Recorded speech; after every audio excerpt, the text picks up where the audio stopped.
päevakorrapunkt, väike infotund. Kas see vahel?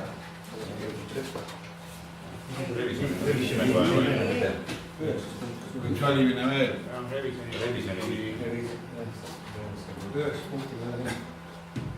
Jah, vabandust. Selleks me hüppasime 10. päevakorrapunktile ära.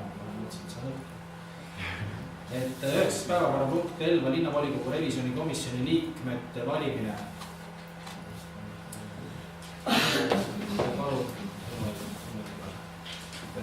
Palun moodustage siis 3-liikmeline revisjonikomisjon ja kutsun komisjoni töösse kolleegid Margus Ivaski ja Ilmar Sälje.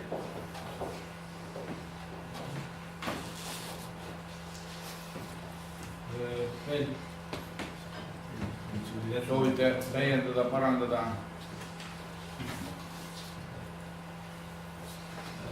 Seega hääletame, kes on selle ettepaneku poolt, on käega märkanud.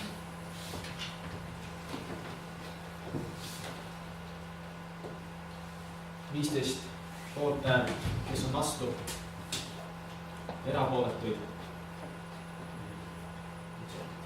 Üks erapooletu, üks siis ei hääl.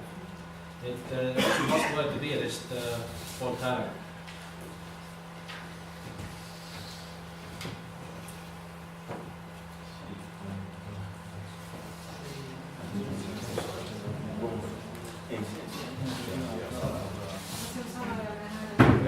Vabandust. Aga teeme nii, nagu protokolli ette näeb, et uuesti teeme selle mingi salajaseks isikute hääletamine. Ja üksmeel oli tegelikult olemas, aga teeme ikka nii, nagu ette näeb.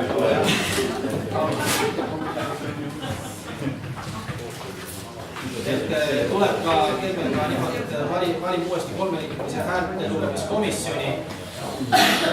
Vaikust. Teeme nii, et valime, teeme ikka nii, nagu kõik ette näevad ja valime 3-liikmelise häälte lugemiskomisjoni. Minu ettepanek on samad inimesed. Ehk siis Veiko Kütt, Merike Järv, Marge Männiste. Kes on selle ettepaneku poolt, palun käega märku on? Ühe vastu võetud 17 poolt hääl ja palun valimiskomisjoni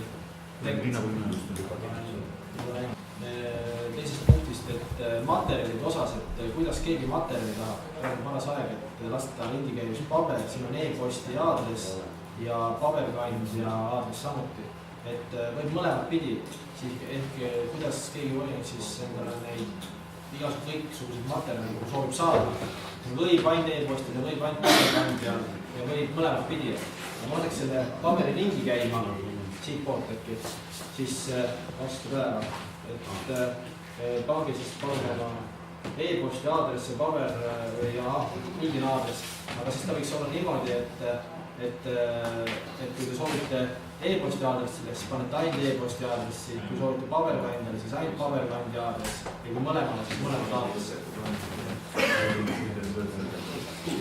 Jah, aga siis saab pärast nagu enda täitmise vaega. Ma teised punkti kuulda. Aga nüüd saame vaadata siis meelelahutust, kuidas Rein Tikk valiti Tartu linnas.